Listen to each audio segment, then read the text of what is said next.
only, that's not true, I'm here tomorrow night as well. But I don't think I'm talking, so this is the only chance you'll get to see me. Great. So, Simon has asked me to talk about a subject which is close to my heart, love thy yeast. And because I'm highly biased and work for Lallemand, I put in the Lallemand logo there, so love thy Lallemand yeast. And I also love that helicopter that's going over. That's great.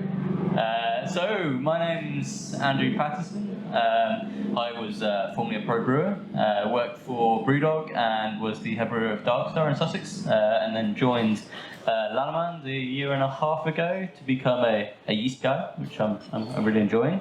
It means I get to travel around the country, see breweries, talk to them about yeast, come to homebrew events.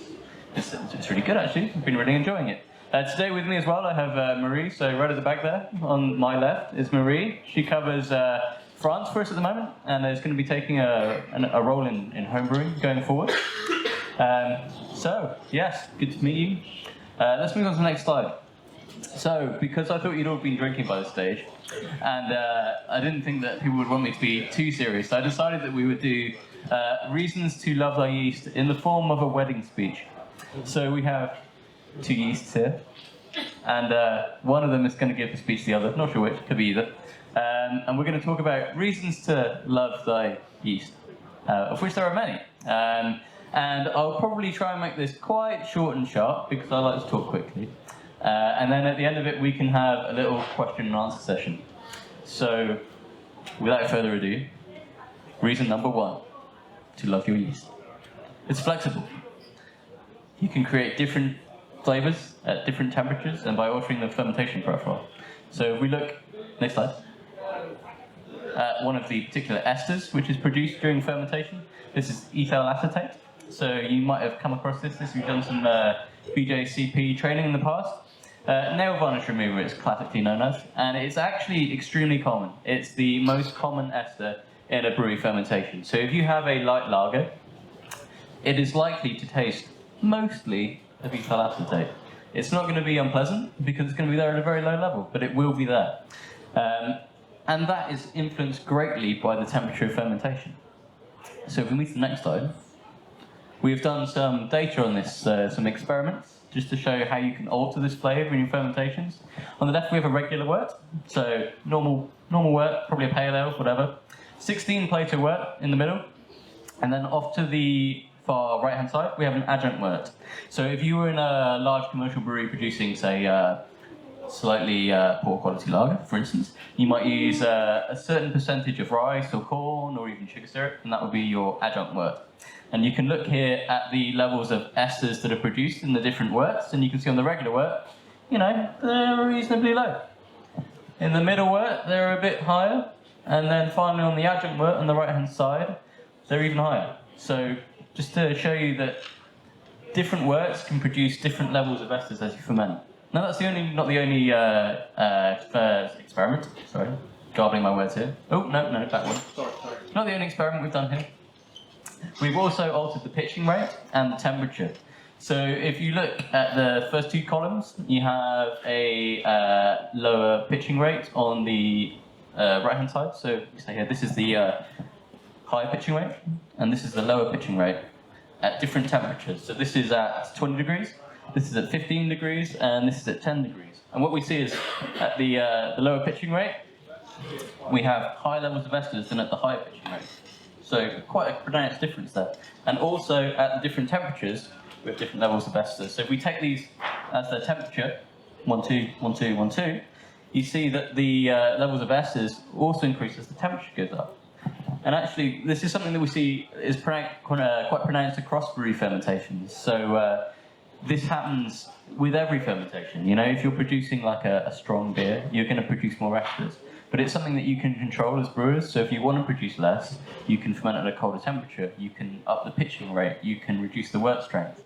It's quite a flexible tool for you. And actually, there is data that shows that a lager fermentation, for instance, will produce maybe 70% more esters with just a 2-degree rise in temperature. So it's quite a pronounced difference.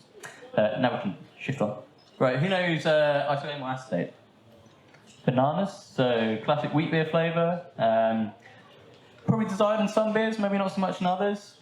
I'm a bit of a chemistry nerd, so I've labelled the functional group the ester group. So if anybody here's got a chemistry background, that's an ester. Great, huh? The other one was an ester too, I didn't point it out before. But for me, that was exciting. Anyway, we've done this experiment with isoamyl acetate as well. So if we look at the next slide, we can see it's the same, right? It's pronounced. It's just pretty obvious. So here again, look at that. That's the lower pitching rate. So that's half our normal pitching rate of 1 gram per litre. So if we went down to 0.5, look at that, huge. And the same with the wort strength as well. So the regular wort in this case maybe isn't quite so low, but that's just the case with this one. But it's still there, you know. As the wort strength goes up, those esters goes up, and pitching rate goes down, esters go up, and the temperature goes down, the esters go down. So it's something that you can really consider when you're making your beer. You can really alter this and change the profile that you're going to produce. Next slide. So that would be a whiz through esters. Look at that, lightning speed, really, really quick. So next is cooperative. What do I mean by that? So you can use different yeasts together in co-fermentation to produce different results. So classically we might use just a single strain, you know, but that's probably only in more recent times. If you went back 100 years ago, there might be 2 strains, there might be 3, there might be 4. You might not even know. You might never have purified it. So, you know, it can be cooperative, and we will look at this a bit more now, a bit more detail.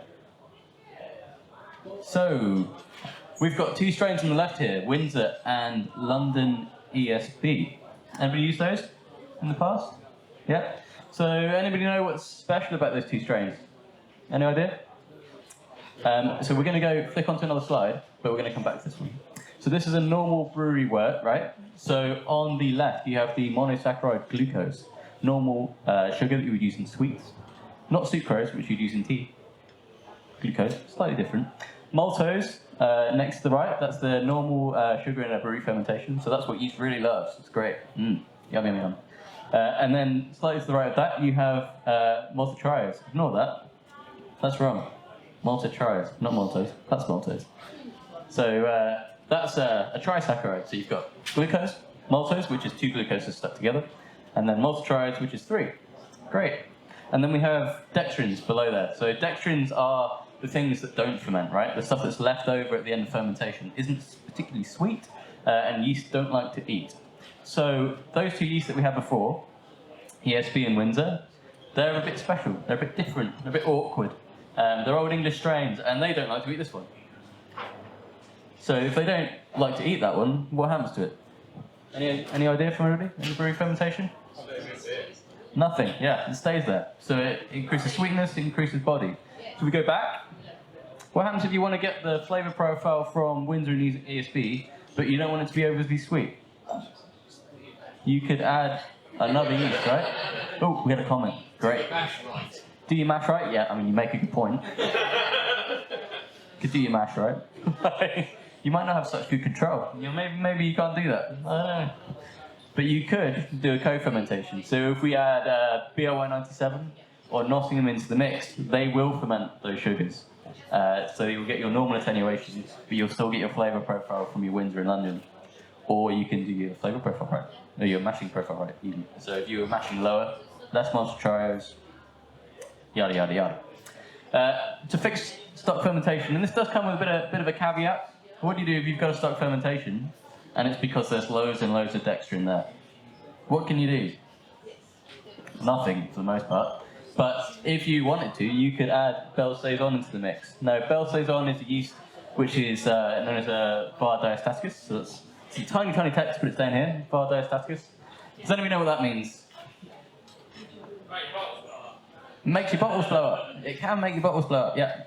So Bell Saison secretes an enzyme into your wort, which is an amyloglucosidase. And what that does is let's go one side.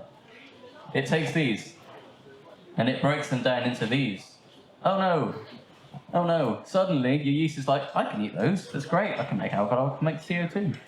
So great if you've got stock fermentation, and you want to make a beer that's really, really dry, because it will just continue fermenting. Keep going, keep going, keep going. What happens if you've put that Bell Saison into a can or a bottle and you sealed the lid, and it's got that in it? Oops, oh well. great. It doesn't really matter so much if you're a home brewer and it's in a cupboard and it hasn't got glass in anyone's eye, but if you're selling in supermarkets, no, you don't want that. So, anyway, moving on. So, more things that you can do. So, Windsor and New England. So, New England is a style of yeast that we've brought out in the last year or two. East Coast, IPA style. What are they known for? One being hoppy. Hazy, yeah, they're really hazy. What does our New England strain do? It high fluctuates. It drops. It drops. Oh no! Suddenly all these brewers are shouting at me and saying, why is my beer not hazy? I'm like, oh, yeah, okay. That's because that New England strain actually does drop. And the haze that you get from most New Englands is actually due to protein and not yeast, right? So you could try and use a yeast strain which isn't flocculent, so it doesn't drop out so much. So you could use Windsor as well as the New England strain, which also has kind of a New Englandy profile to it. And it wouldn't drop so much, so you'd end up with a beer that's slightly hazier. Oh dear. I've got another email from a brewer. He's used Windsor, and it won't drop, and he's grumpy. And he wants to know how he can avoid this in the future. So how could he avoid it in the future? He could use a strain that does drop. So one of the things I recommend people do if they're using Windsor and they're really wanting it to drop out is use it with a bit of Nottingham in co-fermentation. That will buy a centrifuge, because they're also very good at removing yeast. So, you know, if you've got a bit of money sitting around, maybe a centrifuge could help in this scenario. But Nottingham probably the slightly cheaper solution. Sour pitch, right? So we produced a sour pitch product. You may have used it, some of you maybe, not sure. Mostly used for kettle sours, so you sour the wort in the kettle prior to fermentation. But I've got quite a few brews more recently that will actually use it in co-fermentation. So they'll cool the wort, stick it in the fermenter, add the sour pitch in, let it sour for about 24 hours, and then they'll add the yeast, and they'll get kind of like a co-fermentation yeast and sourness happening at the same time. And it produces some interesting flavours which are quite different and pronounced from how it's normally used in a kettle sour. So I've had a beer produced with sour pitch, just a pale ale, boring pale ale, 4.5%, whatever. Added sour pitch post cooling, let it sour, add BOY, fermented, and I could have sworn it was a fruit beer. You know, it came out mango, guava, it was weird. And I said to him, I was like, what did you use for fruit? Nothing. It's just straight sour pitch and yeast, nothing else. So you can use it like that as well. It's kind of an innovative product. We designed it for kettle souring, but it's nice to see that some brewers are just taking it kind of to themselves and they're going to do it the way they want to do it. And most of these brewers probably aren't too worried about an infection, and actually it's very sensitive to hops. So if you've got 4 IBUs of hops in there, it's going to die. Sometimes brewers will tell me that they've hopped their beer to 4 IBUs in the kettle and their sour pitch has died. Oh no, it's terrible. What most brewers don't realise is that it's 4 IBUs in the final beer when you're doing your IBU calculations. So in the kettle, it's much higher than that. So your bacteria is dead. Sorry, don't do that again. Moving on. Right, there's another one here. Ooh, so I'm going to talk about a widely held myth within the kind of craft brewing sector and sometimes home brewing as well, which is brewing imperial stouts. You should use champagne yeast. No, you shouldn't. So, has anybody heard of the killer positive protein? So, the killer positive protein is a kind of an a competition factor that some yeasts will produce to prevent other yeasts from growing. At the same time, so the champagne yeast will produce this competition factor, killer positive. But at the same time, they will only ferment your simple sugars. So that slide we saw before, they'll only probably touch the glucose and the maltose. They won't touch any of the maltotriose. They might not even touch the maltose in some yeast strains. And people tell you that you should use champagne yeast at the same time as your ale strain for imperial stouts. Well, you really shouldn't, because what happens is your champagne yeast kills your ale strain, which is killer sensitive. Oh no, so that's gone. And then your champagne strain says, okay, well I'm perfectly happy, but I'm only going to eat the simple sugar.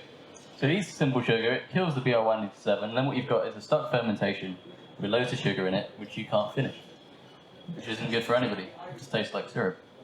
So don't do that. So this is just an example of it not being good at cooperating. You know, cooperates most of the time, but not all the time.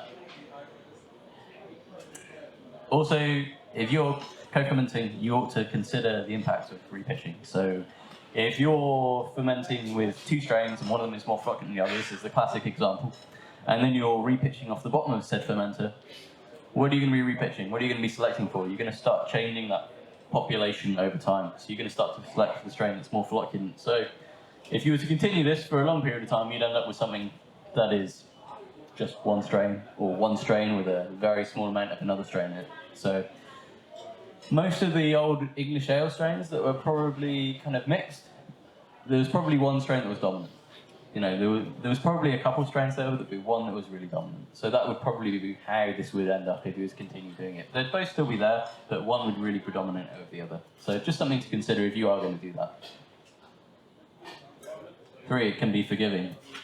Can be forgiving. Can't always be forgiving, as I'm sure you're aware. So next.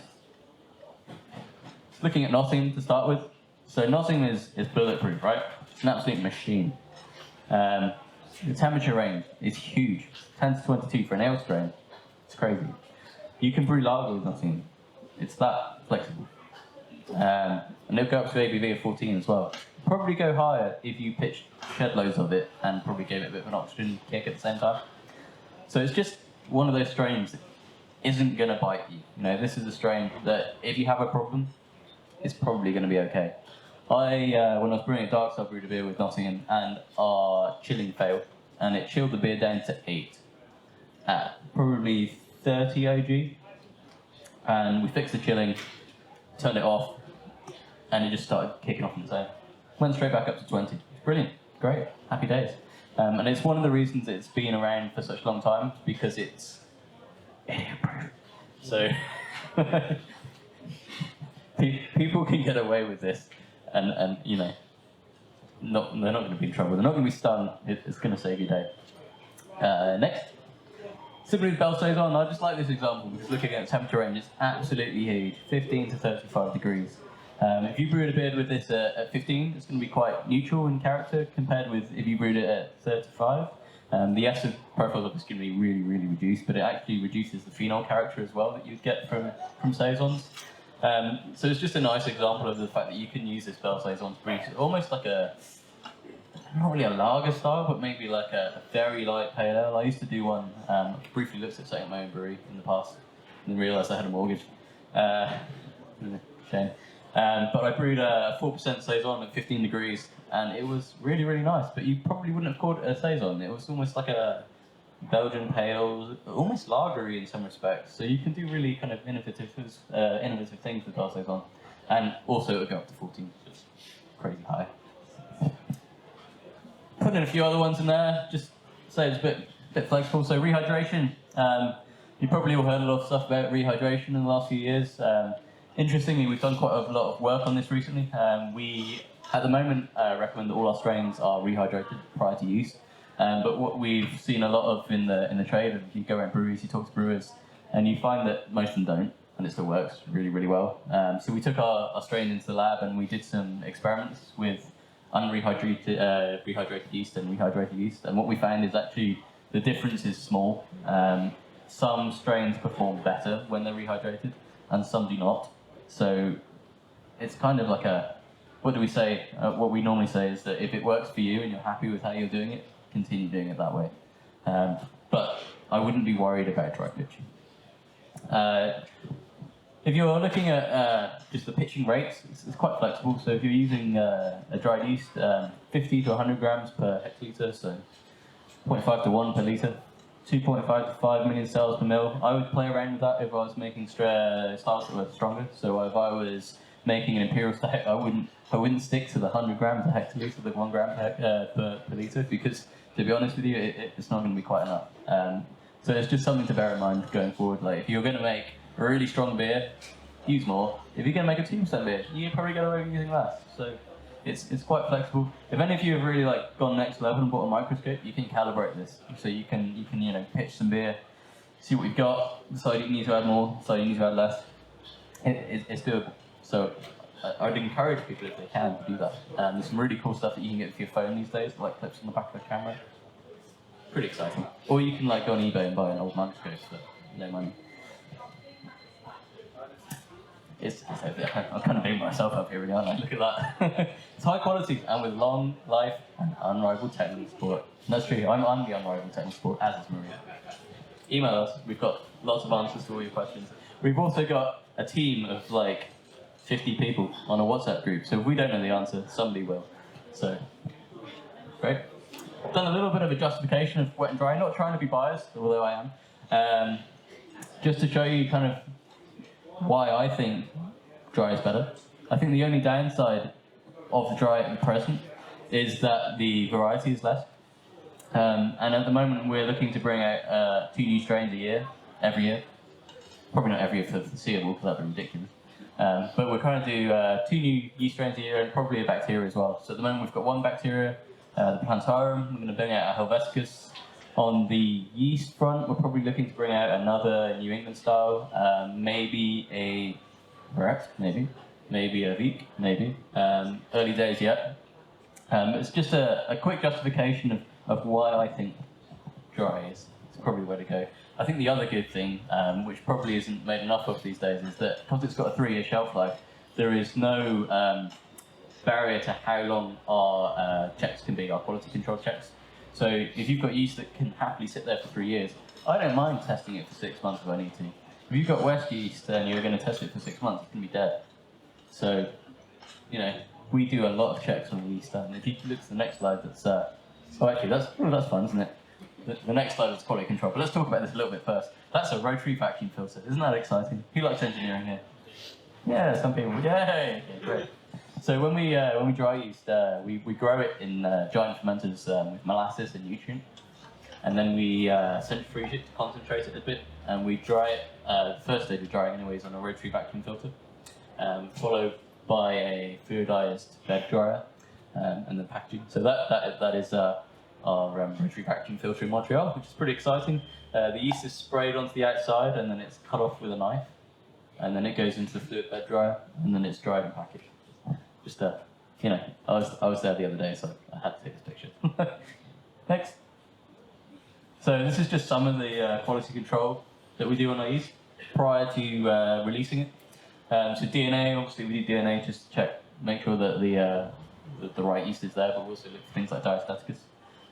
We do viability, do non-Saccharomyces wild yeast, so this is things like Candida, we don't want that there. Saccharomyces wild yeast, so that would be, not Brettanomyces, wild Saccharomyces yeast strains. So that might be other brewing yeasts, wine yeast, wild Saccharomyces strains, anything that's floating around, check for that. Fermentation kinetics, so every batch we do trial fermentations in-house. Attenuation limits to make sure it's not super attenuating. Dry weight, just the amount of cells per gram. Colour, flavour, I mean, we do everything. And actually this slide is probably about 1.5 years old. We've started doing even more stuff since then, so it's really in-depth testing that we do. 5 minutes left. Oh, this is part of our technical support, look at that. That's, we do example recipes, so if anybody wants like an example recipe for a particular style of beer, chances are we have it on hand already, so we've got loads of these. This is just one that's a Nottingham Scotch ale, so Scotch ale using Nottingham, but I have loads of them, so if anybody wants to have a look at what we've got a big team. A lot of us have worked at breweries around the world, so a lot of these recipes come from bona fide commercial breweries that we've launched the recipes from when we left, and obviously we're not going to write the name of the brewery on there, but chances are it's been brewed commercially somewhere at some point in time. Variety, so next slide. Who's seen that graphic before? Somebody that's really nerdy probably has. Yeah. So this is just like kind of a family tree of yeast. It's actually, this one's missing the Vic strain that's been updated since then, but this is just to give you kind of an idea of the different groups of yeast that are around and just how much variety there is there. Our strains are on here, so if you actually look it up on the internet, you'll be able to see where they are in the specific groups of yeast that have been isolated so far. That's what we got. That's what we got, with more to come. Oh, no, that's fine. Immortality is fine. I want to talk about immortality. Sorry. That's alright. You can go forward now. Immortality. Yeast, it lives forever. It's great.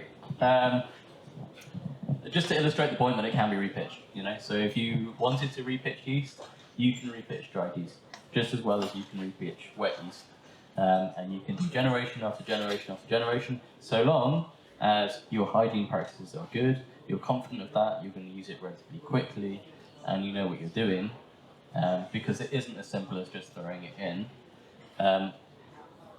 Just to illustrate the fact that it is immortal. Go to the next slide. Who here has ever done this? Anybody counted yeast before? Check the viability. Who's got a microscope? Yeah, great, so some people are doing it. You guys got microscopes, got methylene blue, you can repitch it if you want. Give it a try. Why not? Why not? Right, so before we move on to the next slide, who else can tell me why we should love yeast so much? Why should you love your yeast?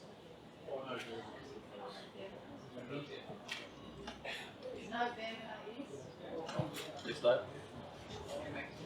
Yeah, makes beer. There's no beer without yeast. Next slide. It also makes whiskey. Yeah, whiskey. What else does it make? It also makes wine. Woo! Next slide. And bread. Yeah, bread. And the next slide. Yeah, okay. Actually, it has a roll in cheese. I'm slightly wrong here. It does actually have a roll in cheese. So the cheese rind sometimes involves some yeast as well. So, you know. Basically, it's the best thing ever. Thank you very much. Questions? Yeah, questions. Questions from the crowd. Sorry, go on. You go? No, you go. Alright. You're talking about the Vic yeast. And that's like a relatively recent newcomer to the market. A couple of years ago, I spoke to someone who's in the pharmaceutical team, and they said, oh no, all the yeast have been discovered, that's it, you won't see any more. And all of a sudden, this has come on the scene, and it's now the hottest thing, can't get enough of it, it's in so many beers. Do you think there's more stuff out there which hasn't? Is there more stuff to come potentially in the future? What are your thoughts? I think probably, you know, there's so many kind of different environments around the world where yeast probably flourish. I went on holiday to India probably about 2 years ago, and we were drinking toddy, which is like palm sap, and it's all like well fermented. And you know, who knows what's doing the fermentation there or what the characteristics of that particular strain are. As far as wheat goes, I think it's probably got two avenues. So it's obviously got the high temperature kind of fruity thing going on. So that's quite an interesting characteristic. So it's bringing kind of an orange thing to the fore. I personally don't really like the character too much. I think others do, but I don't really like the kind of the citrus character that I get from it. I find it a little bit almost like muddy. I don't know. There's something there that I'm just not a big fan of.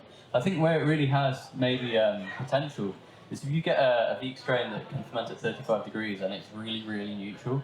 Like, I mean, for a commercial brewery, that's like gold dust, right? Because time is money. If you can create a beer in like 24 hours that has no flavour defects, I think that's huge. It's not to say that it's possible. I think it would need a lot of work. But I think there's real potential, and certainly along those two avenues, like one just very fast fermentation and the other kind of interesting kind of orangey Norwegian wheat characters. I'm a research engineer by trade. I like being able to put numbers on things and know what to expect. And I'm starting to get that more with my malts and my hops, being able to say, right, I'm going to get this out at the end if I do these things to it. Is it possible to get that with yeast? Because at the moment, it's sort of, you get a thumb in the air, oh, if you ferment this hot, you'll get this. Is there anything coming along where you'll be able to say, right, if I ferment this at 20 degrees, I'm going to get these characteristics? In answer to your question, I don't think it will ever be quantifiable because it's a living organism, right? And your work is never going to be the same to a reference work used in the lab. So it might have nitrogen levels that are different, it might have different nutrient levels, it might have different oxygen levels, and all of those things are going to affect the yeast of the growth of the yeast. So I think you can always give a guideline, you can give an idea of how it might react in certain scenarios, but I don't think you can ever give a number. I don't think you can ever say, this will definitely produce this. Much in the same way as hops, you know, like you can't say what alpha acid content is going to be from one year to the other, or what the oil is going to be like. It's the same, you know, it's a living organism. So I don't think it'd ever be possible to do that, you know, definitively. Do you know any labs that are messing around with yeast to create artificial yeast like Yes, we do. So yes, we do. Yes, we have. Lallemand owns a lab in the United States called Moscoma. Lallemand is, you probably don't know, is a very big company. We make up about 2% of Lallemand as the brewing division. One of the biggest units is biofuels and distilled spirits. And if you're making biofuels, GMO yeasts are pretty ubiquitous. Everybody uses them because you get massive alcohol yields, you get very tolerant yeast. So we have a lab that creates these strains for producing bioethanol mostly in Brazil and South America because it's huge over there. But we've done some experimentation with producing GMO yeasts, which unfortunately they're not going to be in Europe anytime soon because the regulatory environment here is very hard to produce a GMO yeast and actually bring it to market. It is actually allowed. There was a research station called Brewing Research International based in Surrey that actually brought a GMO yeast to market in the mid-90s. And that was a strain that produced an amyloglucosidase, much like a saison would. And they used that to produce super attenuated light beers, so like kind of dry, very dry light lagers. And in the States, we've produced a yeast that will actually produce lactic acid as it ferments, so it will make sour beer without you having to use bacteria. Other work's been done by I think it's University of Oregon State. They've done a lot of work with producing yeast that will do biotransformation, so they'll produce yeast that will create hot flavours as they ferment. So it's definitely an active area of research and actually really interesting. And there's a lot of it going on in the States, and they can use them for commercial fermentations. So we've got a few breweries that have actually tried the sour Vizier to produce beers with, but it's not something that's going to be in Europe anytime soon. As far as feedback goes on the beers, the sour Vizier, I think people have described it as being like punched in the face with a lemon. So it's maybe a bit much at the moment. But yeah, it's definitely an active area of research. And I think it's probably, we've maybe reached that cliff edge where it's going to start being more of a thing. It might gain a bit more acceptability, certainly in some parts of the world. Europe's probably the outlier here. I think it's fine in South America and the USA. China don't really have regulations, so yeah. So I think Europe's going to be the outlier here. Do you think there's much dangers to GMO yeast? Do I think there's much dangers to GMO? I think it's a huge question. Within brewing? Within brewing, I can envisage scenarios where it can cause financial damage to somebody. For instance, if you filled a road tanker with yeast that had a GMO strain in it that produced something you didn't like, and then that contaminated your brewery via hoses or pumps, you know, I could see that being an issue. Absolutely. I mean, I definitely think it's cool, and the scientists and me think it's great, but I think you've got to be a little bit careful. That's a wrap.